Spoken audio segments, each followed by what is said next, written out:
अरब रुपए की ऑफर आई। इन्होंने ब्रीफ केस दिए कोयटा के जजेस को खरीदने के लिए शहबाज शरीफ ने और रफीक तारड़ ने।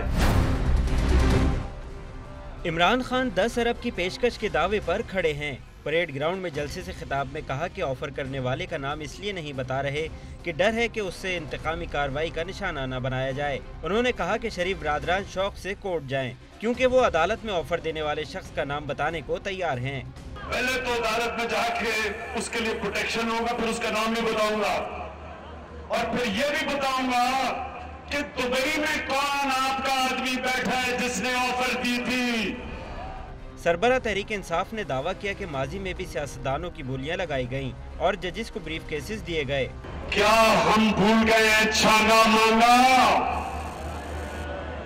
सियासतदानों को भेड़ बकरियों की तरह नीलाम किया गया, फिर डर गए कि उनको बड़ी ऑफर ना आ जाए, उनको रिश्वतें दी आपने। इमरान खान ने शरीफ खानदान को एक पेशकश भी की। कहा कि दोनों भाई कुरान पर हाथ रखकर कह दें कि उन्होंने किसी को कभी रिश्वत नहीं दी तो वो मान जाएंगे।